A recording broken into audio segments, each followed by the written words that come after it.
Hello everyone, तो आप सभी का स्वागत है हमारे यूट्यूब चैनल इवान क्लासेस पर। तो भाई साहब, हम डिस्कस कर रहे थे करेक्ट केमिस्ट्री में फर्स्ट चैप्टर जिसका नाम है केमिकल रिएक्शन एंड इक्वेशन। उसका आज तीसरा लेक्चर है। हमने पहले लेक्चर में बात किया था फिजिकल एंड केमिकल चेंज, हमने दूसरे लेक्चर में बात किया कैरेक्टरिस्टिक ऑफ केमिकल इक्वेशन। उसमें तीन टॉपिक की बात कर दी थी, change in state, change in colour और इवोल्यूशन ऑफ गैस। आज का ये चौथा टॉपिक जो बचा रह गया था, उसके लिए हमने कहा था एक्सोथर्मिक और एंडोथर्मिक रिएक्शन है। उसके लिए हमने कहा था भाई साहब अलग वीडियो बन जाएगी सेपरेट, तो उसी चीज का है एक्सोथर्मिक और एंडोथर्मिक रिएक्शन। बट टॉपिक का नाम क्या है? Change in temperature. तो ये फोर्थ क्राइटेरिया है जिसका नाम क्या है? Change in temperature. Change in temperature. पर ये रिलेटेबल किससे है? एक्सोथर्मिक और एंडोथर्मिक रिएक्शन से। आइए देखिए, समझते हैं इसको। देखो, कई बार होगा क्या, पहले जो टेम्परेचर रहेगा उससे ज्यादा हो जाएगा टेम्परेचर। अच्छा, टेम्परेचर का बढ़ना मतलब हीट का बढ़ना, मतलब पहले से ज्यादा हीट हो सकती है और पहले से कम हीट हो सकती है। बात सही है कि नहीं सही है? तो देखा ही है बेटा कि चेंज इन टेम्परेचर जो भी होगा वो दो प्रोसेस के तहत होगा जहां पर हीट के बारे में बात की जाएगी। एक का नाम है एक्सोथर्मिक, एक मिनट पहले इंडो की बात करते हैं। एक का नाम है बेटा एंडोथर्मिक, एंडोथर्मिक, और एक का नाम है बेटा एक्सोथर्मिक, एक्सोथर्मिक। बहुत ध्यान से समझते हैं, सुनो बहुत ध्यान से। देखो एंडोथर्मिक, एंडो के आगे अगर देखो लिखा गया है बेटा EN, EN का मतलब होता है एंट्री। EN से क्या समझो? EN का हो गया एंट्री, ये हो गया एंट्री भाई साहब। और थर्मिक का मतलब क्या हो चुका है? थर्मिक का मतलब थर्मल, मतलब हीट। क्या हो चुका है? मतलब अगर कहीं पर हीट की एंट्री होगी तो उसको क्या बोलेंगे? एंडोथर्मिक। एक्सोथर्मिक आगे एक्स है, पर वो वाला एक्स नहीं, यहां पर एक्स का मतलब एग्जिट है। क्या है? एग्जिट। हाँ, उसका भी तो होता है यही है, एग्जिट ही हो जाती है, हो जाता है। हाँ, ये हो गया बेटा एग्जिट। क्या हो गया? एग्जिट। किसका? थर्मिक है। क्या लिखा गया है? थर्मिक का मतलब क्या? हीट। अगर कहीं से हीट एग्जिट होगी तो क्या होगा? एक्सोथर्मिक। और कहीं पर अगर हीट की एंट्री होगी तो क्या होगा? एंडोथर्मिक। क्या इतनी बातें समझ में आई कि नहीं है? आ गया कि नहीं आ गया? हीट की एंट्री मतलब रिएक्शन होना शुरू हुआ है, उसी में तुमने क्या दे दिया? हीट। रिएक्शन होना स्टार्ट कर रहा है, मतलब ओवरऑल उसी में हीट की क्या हो गई है? एंट्री। एग्जिट होना मतलब क्या होगा? बाहर निकलना। अच्छा जरा सोचना, अगर तुम हीट दे रहे हो, जैसे कहीं रिएक्शन हो वहां पर तुम हीट दे रहे हो, तो हीट का देने का मतलब क्या? टेम्परेचर का सराउंडिंग। जैसे समझो यहां पे हम लोग हैं, ठीक है, यहां पे कोई सिस्टम चल रहा है, हम लोगों ने क्या किया, यहां की कुछ हीट निकाल करके जो सिस्टम जहां पर रिएक्शन होती वहां पे दे दी, तो सराउंडिंग से तुमने क्या कर दिया? हीट को दे दिया। अच्छा उल्टा और सोचो, यहां पे आओ जरा। एग्जिट, रिएक्शन हो रही थी और हीट निकल गई, तो यहां का टेम्परेचर क्या जाएगा? बढ़ जाएगा, घट जाएगा? यानी कि जब हीट एग्जिट करेगी तो सराउंडिंग का टेम्परेचर क्या होगा? Surrounding temperature. फिर से बोल रहा हूं, हल्के में लेकर मत पढ़िए, इससे क्वेश्चन CBSE रिपीटेड टाइम पे पूछा हुआ, कम से कम 3-4 क्वेश्चन तो हम PYQ तुरंत करा देंगे भाई साहब। बस जस्ट वेट एंड वॉच। क्या होगा? सराउंडिंग का टेम्परेचर, कृपया करके बार बार बोल रहा हूं, सराउंडिंग टेम्परेचर क्या करेगा बेटा? बढ़ जाएगा। कई बार तो इसी पे क्वेश्चन है जितना बताया हूं। पहले पूछेगा what is the difference between exothermic endothermic, फिर पूछेगा एक्सोथर्मिक में टेम्परेचर बढ़ेगा कि घटेगा? सराउंडिंग का देखिए, सराउंडिंग टेम्परेचर क्या होगा यहां पर? अरे गधे, जब हीट बढ़ेगी तो सराउंडिंग का बढ़ेगा। भैया से कंफ्यूज हो रहा, सराउंडिंग का। अब क्या हुआ? हीट को सराउंडिंग से उठाकर दे दिया तो सराउंडिंग में हीट कम हो गई और सराउंड, अरे ऐसे समझो, ऐसे समझो, समझो एसी चलाते हो, एसी चलाते हो तो और अचानक से टेम्परेचर अंदर का क्या हो जाता है? डाउन हो जाता है। क्या हो जाता है? इसका मतलब अंदर की हीट कहां गई? बाहर ही तो गई। अंदर की हीट कहां गई? तो जब एसी चली तो जो अंदर की हीट जब बाहर गई तो बाहर का टेम्परेचर क्या हो गया? बढ़ा कि घटा? बाहर का और अंदर का। क्यों? क्योंकि हीट क्या है? रूम से एग्जिट गई है। क्या हुई? रूम से एग्जिट। और रूम से एग्जिट होने का मतलब सराउंडिंग का टेम्परेचर बढ़ना। फिर से बोल रहा हूं, हीट की एंट्री हुई है, हीट का एंट्री मतलब क्या? सराउंडिंग का टेम्परेचर क्या हो जाएगा, घट जाएगा। हीट की एंट्री मतलब उस रिएक्शन में क्या होगा, हीट दे दिए तो टेम्परेचर, मैं किसके टेम्परेचर की बात कर रहा हूं, सराउंडिंग के, किसके, सराउंडिंग टेम्परेचर, सराउंडिंग टेम्परेचर घट जाएगा, डिक्रीज हो जाएगा। क्या हो जाएगा, डिक्रीज हो जाए। समझ गए नहीं समझ गए?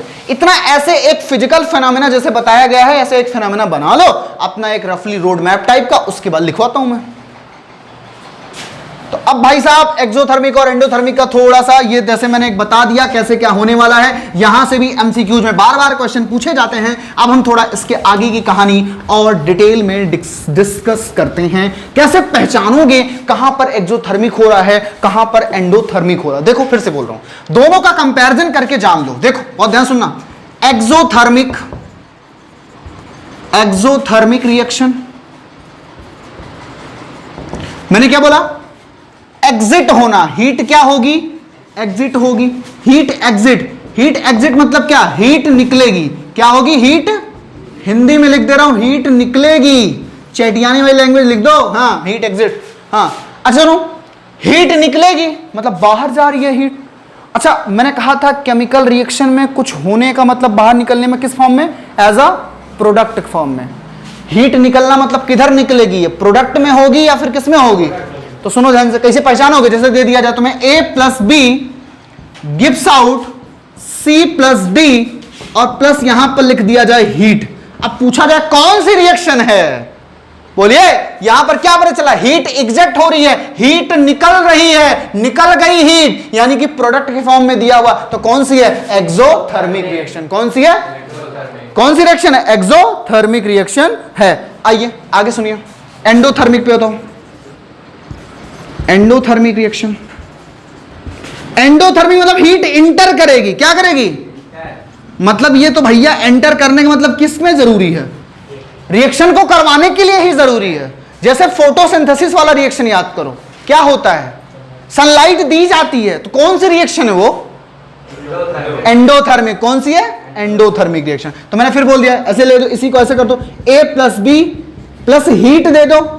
कई बार इसी हीट को बेटा गिव्स आउट के ऊपर भी लिख देता, कोई दिक्कत की बात नहीं है, और C प्लस डी बन गया। तो कौन सा है, एंडोथर्मिक। कौन सा है, अच्छा बताओ, अगर यहीं पर कहीं इलेक्ट्रिसिटी लिख दिया, हीट ना लिख के इलेक्ट्रिसिटी लिख दिया गया होता, तो क्या एंडोथर्मिक रिएक्शन होती कि नहीं होती। हाँ तो सुनो ध्यान से बेटा, यहां पर हीट का मतलब ये नहीं है सिर्फ हीट ही रहे, यहां पर हीट का मतलब ये है कि हीट का मतलब क्या, हीट एक एनर्जी है, किसी भी फॉर्म की एनर्जी। साउंड एनर्जी भी हो सकती है, अगर यहां पे साउंड एनर्जी रहे तब भी कोई दिक्कत बात नहीं है। इलेक्ट्रिसिटी भी हो सकती है, सनलाइट भी हो सकती है, कुछ भी एनर्जी हो सकती है। यहां पर ओवरऑल किसकी एंट्री हो रही है, एनर्जी का निकलना और एनर्जी का आना। एनर्जी का निकलना, हीट क्या है, एनर्जी ही तो है, हीट क्या है, एनर्जी ही तो है, तो एनर्जी का निकलना।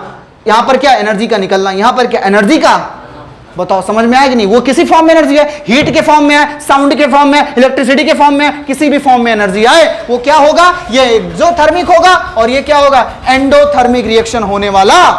नोट डाउन कर लो। अब तुम लोग को रिएक्शन को देख करके बतानी है ये कौन सी रिएक्शन है, एक्सोथर्मिक या एंडोथर्मिक। आइए भाई साहब स्टार्ट करते हैं, कौन सी रिएक्शन है। तो पहली हेडिंग पड़ेगी burning of a natural gas. Natural gas का बर्न करना का होगा हो, आइए देखिए सुनिए, burning of a natural gas, burning of a natural gas. अगर कोई क्लास 7th 8th में एनसीईआरटी ढंगी पड़ी होगी, 7th 8th में कोई चैप्टर था, मुझे एग्जैक्ट याद नहीं है, उसमें एक कंबस्टाइल सब्सटेंस करके एक चैप्टर रहता था, हीट एंड कंबस्टाइल सब्सटेंस ऐसे कुछ करके रहता था। हिंदी में बोले तो दहन और ज्वाला करके ऐसे कोई कुछ हिंदी में लिखा रहता था। ये एनसीईआरटी में burning of a natural gas, ये रिएक्शन वहां पर दी गई है और आज तुम्हें 10th में फिर पढ़ना पड़ रहा है। तो अगर मन से नहीं पढ़ोगे ना क्या पता फिर 12th में मिले। चलो तो लिखो भैया, CH4, CH4 का फार्मूला क्या है, मीथेन। याद करो मैंने 9th में पढ़ाया था, इसको भी याद करो। एक दिन एक्स्ट्रा क्लास में क्या पढ़ाया था कि एल्केन, एल्कीन, एल्काइन, ये सारी चीजें तुम्हें कब मिलेगी, 10th में। तो मैंने ये सब डिस्कस किया था। CH4 किसका फार्मूला है, मीथेन, फिर से पढ़ोगे, ऐसी कोई दिक्कत की बात नहीं है। पर वही चीजें जो मैं चीजें आगे आगे पढ़ा रहा हूं अगर दिमाग में रखो बहुत आसान रहेगा। CH4 और बर्न करने के लिए क्या जरूरी है, ऑक्सीजन जरूरी है कि नहीं जरूरी है। चलिए ले लीजिए, ऑक्सीजन ले लिया हमने, O2, O2 भी किस फॉर्म में रहेगा? गैस फॉर्म में। निकलेगा क्या बेटा? कार्बन डाइऑक्साइड निकलेगा, किस फॉर्म में रहेगा? गैस। निकलेगा क्या बेटा? CO2। और क्या निकलता है बेटा? शायद CO2 के साथ साथ निकलता है H2O। क्या निकलता है? H2O, गैसियस फॉर्म में। और प्लस रहता है बेटा हीट और रहती है बेटा लाइट। बताइए कौन सी रिएक्शन है? एक्सोथर्मिक है या एंडोथर्मिक रिएक्शन है? एक्सोथर्मिक रिएक्शन है। कौन सी है? तो यहां पर लिख लेना बेटा कौन सी रिएक्शन है। This is an exothermic reaction. This is an exothermic reaction. Exothermic reaction. ये एक्सोथर्मिक रिएक्शन क्यों? क्योंकि यहां पर हीट क्या हो चुकी है? एग्जिट हो चुकी। क्या हो रहा? हीट क्या हो रहा? एग्जिट हो रहा। हाँ, आया समझ में? This is an exothermic reaction. क्या मेरी बात आई समझ में कि नहीं आई? नोट डाउन करो। तो भाई साहब एक और रिएक्शन उसको बताना है, एक्सो है कि एंडो है। आइए, C6H12O6। C6H12O6 है एक्वस में भाई साहब, एक्वस में। ये रेस्पायरेशन की रिएक्शन है, रेस्पायरेशन की ये रिएक्शन है। आगे है 6O2 है, ये भी एक्वस है। गिब्स आउट 6CO2, ये भी एक्वस ही बनता है।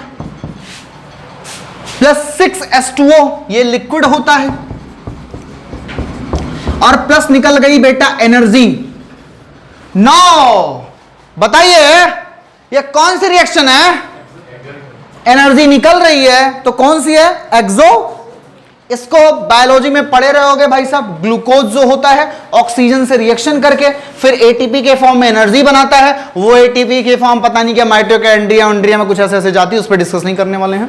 हाँ, तो ओवरऑल तुम्हें एनर्जी मिल जाती है, तुम कूदने लगते हो। आइए देखिए फिर से रेस्पायरेशन, ये एक्वस से एक्वस। अब ध्यान समझना, सीबीएसई ऐसे क्वेश्चन पूछ सकती है, यहां हटा देगी, ऐसे हटा देगी और कहेगी भैया बताइए यहां पे लिख दी x, यहां पे लिख दी y, या यहां पे भी लिख दी x, यहां पे भी लिख दी x, यहां पे भी लिख दी x और यहां पे लिख दी y। कहेगी बताइए ये x और y क्या है? तो बताना पड़ेगा उनकी स्टेट के बारे में। क्या है? एक्वस है, एक्वस है, एक्वस है, लिक्विड है। क्या मेरी बात समझ में आ रही है कि नहीं आ रही है? बोलिए, आ रही है? नोट डाउन करो इसको भी। एक मिनट रुक जाओ, इसमें लिख देता हूं भाई साहब, this is an exothermic reaction. इसको लिखा नहीं, वरना तुम लोग को भैया आपने नहीं लिखा था तो हम कैसे लिख लेते। हीट एग्जिट हो रही है, this is an exothermic reaction. Exothermic reaction, हाँ नोट डाउन करो। अगला एक और भाई साहब एनसीईआरटी के, एनसीईआरटी बुक में जाकर खोलना, ओपन करना पेज नंबर 7 पर। अब भाई साहब जो हमारे पास किताब थी जिसमें हमने देखा था तो राइट साइड पेज था, अब तुम लोग में क्या पता लेफ्ट साइड हो जाए। वैसे पेज नंबर 7 के राइट साइड पेज पर थर्ड पॉइंट में नीचे एक लाइन लिखी हुई है और उससे सीबीएसई ने कई बार क्वेश्चन पूछा, उसको भी लिख लो भैया। लिखो डिकम्पोजिशन ऑफ, डिकम्पोजिशन, देखो decomposition of vegetable matter, decomposition, decomposition of vegetable matter, vegetable matter, इसको उसने एक लाइन में दिया, बहुत इंपॉर्टेंट लाइन है, बहुत बार पूछी गई है। Decomposition of vegetable matter, vegetable matter into compost. Compost मतलब क्या हो? खाद। क्या होता है? अगर भाई साहब जो गांव में वो जो गोबर होता है उसको जाकर एक जगह पर कलेक्ट किया जाता है, क्या किया जाता है? कलेक्ट किया जाता है। उसके बाद उसका यूज हम खेत में डालते हैं, तो उसको जब वहां जहां पर कलेक्ट करते हैं गोबर वगैरह को, वहां से खेत में जो ले जाते हैं उसको उठाना पड़ता है। उस उठाने में कहीं फील किया कुछ हीट निकलती है, क्या निकलती है? तो क्या हो रहा है? वो भी तो क्या हो रहा है? Decomposition of vegetable matter. अरे बस क्या हो रहा है, वो जो गोबर जो है बेसिकली वो क्या हो रहा है? वेस्ट मटेरियल है, खाया तभी तो निकला ना, वो भी तो है ना। तो ये डिकम्पोजिशन ऑफ वेजिटेबल मैटर, जो वेजिटेबल मैटर को कंपोज, एक गड्ढा खोद लो, उसमें भर दो, फिर जब उसको या फिर रख दो कहीं पर, तो कई बार देखोगे वहां से कुछ ना कुछ क्या निकलती है? हीट निकलती है। तो decomposition of vegetable matter into compost, किसमें? कंपोस्ट मतलब समझ गए ना, into compost is also an exothermic reaction. बहुत इंपॉर्टेंट पॉइंट है, एक एक चुन चुन के लाइन ला रहा हूं भाई साहब, जहां जहां से सीबीएसई क्वेश्चन पूछती है। Is also an is also an example of exothermic reaction. Example लिख देता हूं, इज ऑल्सो एन, अब तक एग्जाम्पल ही तो करा रहा हूं, example of, is also an example of exothermic reaction. याद ना करना पड़े तो मतलब बता के समझा भी दे रहा हूं कि कहां से रिलेट कर रहा हूं। Is also an example of exothermic reaction. अगला रिएक्शन है बेटा, नोट डाउन करें, अगला रिएक्शन लिखो, यहीं पे लिख दे रहा हूं, फोटोसिंथेसिस की रिएक्शन है। कौन सी? ये शायद तीसरा एग्जाम्पल रहा होगा ना, अगला है चौथा एग्जाम्पल। हमारे यहां भी तीसरा ही है, हमारा तो पेज ही एक है। हाँ, फोटोसिंथेसिस की रिएक्शन, फोटोसिंथेसिस की रिएक्शन हिंदी में बोले तो प्रकाश संश्लेषण किसके प्रेजेंस में होता है? सनलाइट और क्लोरो, किसका क्या होता है? ग्लूकोज होता है, ऑक्सीजन से क्या करता है? रिएक्शन करता है। क्या करता है? ग्लूकोज होता है, कार्बन डाइऑक्साइड और वाटर होते हैं। मुंह बंद करके तुरंत बोल दी, अच्छा यच भैया। हाँ, 6O2 इंटू एक्वस प्लस किससे रिएक्शन करेगा? 12H2O। क्या रहता है? 12 क्या होता है? ये लिक्विड फॉर्म में होता है। आपको बताना है काहे का है? सनलाइट। अच्छा, एक चीज और जान लो बेटा, और यहां पर रहता है क्लोरोफिल। एक इंपॉर्टेंट पॉइंट अपनी अपनी कलम को रोक करके ध्यान से सुने। कई बार बेटा कई जगहों पर जो सनलाइट होता है बेटा, उसको हम ऐसे डिनोट करते हैं, एच लिखते हैं और ये न्यू रहता है। याद करो, न्यू क्या डिनोट करते थे? NF। न्यू किसके लिए था? फ्रीक्वेंसी के लिए था। एच न्यू ये बेटा एनर्जी का फॉर्म होता है, आगे चल के पढ़ोगे। एच न्यू के फॉर्म में एनर्जी होती है, फोटॉन्स के फॉर्म में एनर्जी होती है। आगे 12th में हम तुम लोग को पढ़ाएंगे भाई साहब, तब तक के लिए भी क्या समझोगे? सनलाइट को किससे डिनोट कर देता कई बार? H new. किससे?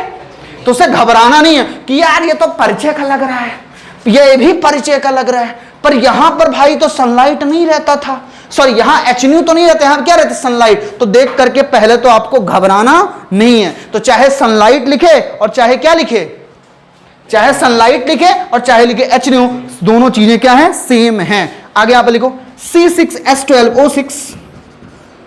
ये क्या चीज बनेगा बेटा? ये भी एक्वस के फॉर्म में बनता है। और क्या बनता है? और बनता है ऑक्सीजन 6O2, ये भी बेटा एक्वस के फॉर्म में रहता है। और क्या बनता है लला भैया? 6H2O, ये किस फॉर्म में रहता है? लिक्विड के फॉर्म में, 6H2O लिक्विड। चलिए बताइए ये कौन सी रिएक्शन है? हाँ, सोलिए भाई साहब, एंडोथर्मिक है। ये रिएक्शन होने के लिए क्या बोला गया? साफ साफ सुनो, पेड़ पौधे पत्तियां प्रकाश की उपस्थिति में अपना भोजन बनाती हैं। अच्छा, प्रकाश नहीं मिलेगा तो क्या भोजन बनेगा? प्रकाश मतलब हाई वाली लाइट नहीं भैया, प्रकाश मतलब सनलाइट। अगर वो नहीं मिलेगा क्या भोजन बनेगा? नहीं बनेगा। अगर खाना नहीं बनेगा उसके प्रेजेंस में, अब बताइए, अगर नहीं बनेगा तो उसकी एंट्री होना बहुत ही, मतलब इस रिएक्शन के लिए ये जरूरी है, मतलब इसकी एंट्री इस रिएक्शन के लिए। और हीट का इंटर होना मतलब क्या? क्या होना? एंडो। तो बताइए क्या है ये एंडोथर्मिक रिएक्शन? क्या है? तो फोटोसिंथेसिस किसका एग्जांपल हो गया भाई साहब? एंडोथर्मिक। ये किसका है? एंडोथर्मिक। हाँ, आप लोग में से कुछ लोग कह रहे थे कि भैया एंडोथर्मिक का एग्जांपल नहीं आ रहा, एंडोथर्मिक रिएक्शन अचानक से आ गया, तुम लोग एक्जो पे ही रह गए। नोट डाउन कर लो। तो भाई साहब हमारा अगला रिएक्शन है जिसका नाम है एक्सोथर्मिक, और एंडोथर्मिक में जो पूछा जाता है मैक्सिमम टाइम पे, उसका हम पूरा डिस्कस कर दे रहे हैं। वो हम पूरा भाई साहब बता ही दे रहे हैं। अगला हेडिंग पड़ेगी रस्टिंग ऑफ आयरन। वो कौन सी रिएक्शन होती है ये जानना है। क्या नाम उसका? Rusting of iron.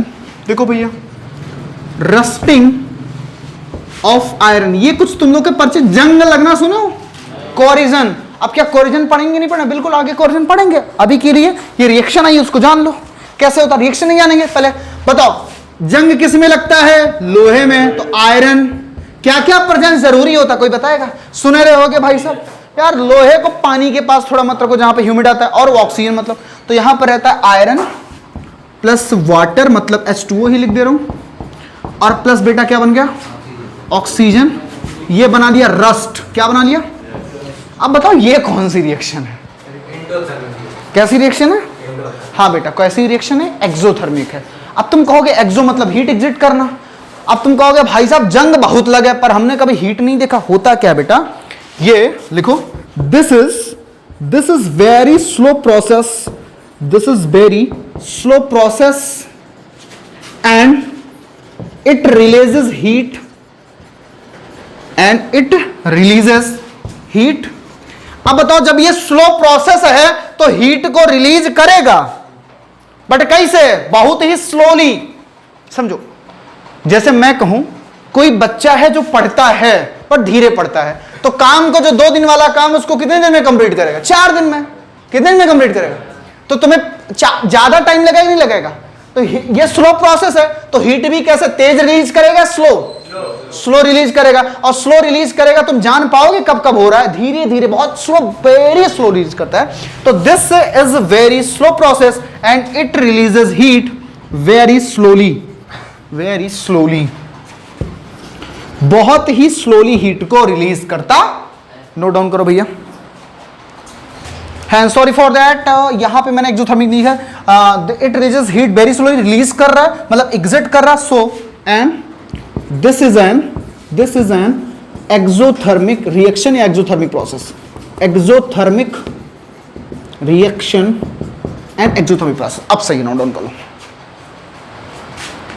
हाँ भाई साहब, तो इसी से रिलेटेड एक और क्वेश्चन जो भाई साहब एनसीईआरटी के पेज नंबर 2 पे एक्टिविटी नंबर 1.3 में दिया गया है कि भाई साहब आप क्या कीजिए, जिंक ग्रैन्युअल्स को लीजिए, जिंक ग्रैन्युअल्स को लीजिए और उसमें क्या करिए भाई साहब, मिला दीजिए HCl या हाइड्रोक्लोरिक एसिड। बट कैसा रहेगा? डाइल्यूट रहेगा। मैं क्या कर रहा हूं, ऐड, यहां पर क्या है, टेक जिंक ग्रैन्युअल्स। क्वेश्चन है एक्टिविटी में, एनसीईआरटी की बुक ओपन कर लीजिए, एक्टिविटी पेज नंबर 2 पे है भाई साहब। अगर एक्टिविटी है 1.3 यहां पे लिख दे रहा हूं, पेज नंबर 2, पेज नंबर 2 क्या बुक है? NCERT, page number 2 NCERT. और क्या है भाई साहब? एक्टिविटी 1.3 है ना, यही क्वेश्चन। क्या कहा उसमें? जिंक ग्रैन्युअल्स को ले लो और क्या करो भाई साहब, मिला दो। किसमें? डाइल्यूट HCl या फिर डाइल्यूट H2SO। चलो भाई, तो जिंक को हमने ले लिया और प्लस पकड़ लिया किसको? डाइल्यूट कह रहा है HCl, H2SO4 भी कह रहा है, you can take it. Reaction कह दिया, हो गया। कह रहा अब भाई साहब क्या करा, आप सुनो उसमें। कह रहा what do you observe happening around the zinc Granules. Zinc Granules के साथ क्या हो रहा है उसके बारे में क्या ख्याल है? And what do you think about temperature. Temperature पर क्या ख्याल है? 2 क्वेश्चन है ना, यहां से आ सकता है तुम्हारे लिए। तो क्वेश्चन सुनो, जिंक बेटा क्या होता है? सॉलिड। डाइल्यूट क्या है? HCl है, डाइल्यूट HCl। अच्छा सुनो, अब ध्यान सुनना, मैंने कहा था डाइल्यूट का मतलब पानी, पानी में मिला है एसिड, है ना, पानी में क्या मिला है? और वाटर क्या है? तब सॉल्वेंट है। जब वाटर है, जो सॉल्वेंट तो होता है तो क्या होता है? एक्वस। तो ये क्या है बेटा? एक्वस। यहां पर लिख रहा हूं, ये है एक्वस। इसको थोड़ा सा इधर लिख दे रहा हूं, this is an aqueous, dilute HCl and this is N बेटा एक्वस। फिर से आइए आगे बढ़ते हैं, सुनिए, सॉलिड है, एक्वस है। अब बताइए यहां पर क्या होगा? अब तो कुछ कहा नहीं, यहां पर क्या होगा, मतलब हीट तो कुछ भी नहीं बोला है, बट पूछा व्हाट डू यू ऑब्जर्व। अब होता क्या बेटा, सुनो ध्यान से, कभी भी सुन लो, जब भी बेटा डाइल्यूट H2SO4, किससे? डाइल्यूट H2SO4 या फिर बेटा डाइल्यूट HCl से रिएक्शन होती है किसी भी मेटल की, तो उसके साथ बेटा हाइड्रोजन गैस कंफर्म है, निकलता है। क्या होता है? हाइड्रोजन गैस का निकलना, और बीच में बेटा H2 यहां से निकल गया तो बन जाएगा बेटा ZnCl2। क्या बन गया? Zn। और ZnCl2 भी जो होता है बेटा वो होता है एक्वस। क्या होता है? एक्वस। ये यहां पे लिख रहा हूं एक्वस, इसको थोड़ा इधर लिख देता हूं, ZnCl2 ये भी है बेटा एक्वस। समझ गए कि नहीं समझ गए? अब क्या क्या क्वेश्चन पूछा, बहुत ध्यान सुनना। क्वेश्चन कहा था कि जिंक ग्रैन्युअल्स को ले लो, HCl को ले लो, मिला दो, उसके बाद बताओ क्या हो रहा है, किसके साथ? जिंक ग्रैन्युअल्स के साथ। और किसके साथ? What can you say about the temperature. बहुत सुनो ध्यान से, गैस निकल रही है, गैस निकल रही है, तो ये होता है बेटा कौन सा रिएक्शन? एक्सो। कुछ हीट भी निकलती है, तो कौन सा रिएक्शन है ये? एक्सोथर्मिक।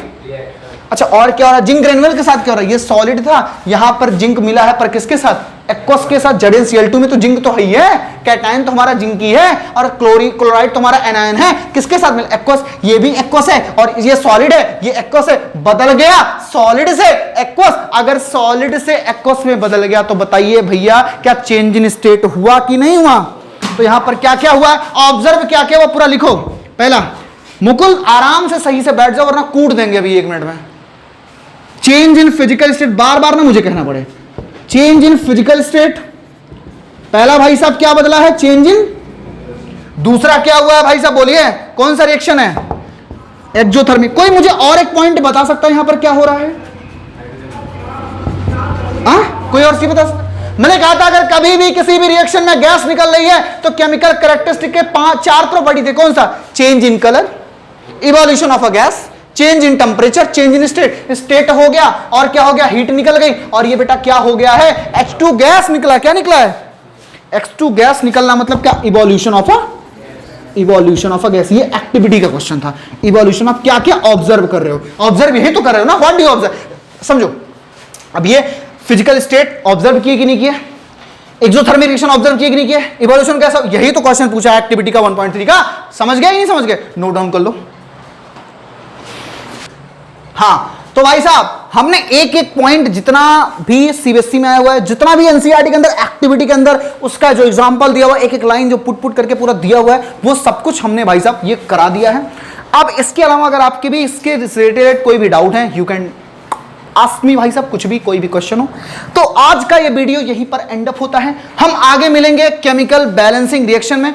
अगला लेक्चर हमारा आएगा केमिकल रिएक्शन को कैसे बैलेंस करते हैं, उसमें फिजिकल स्टेट को कैसे लिखते हैं, वो भी लेक्चर आने वाला है। वो भाई साहब मिलेंगे हम लोग एक नए लेक्चर में। तब तक के लिए ओके, बाय बाय।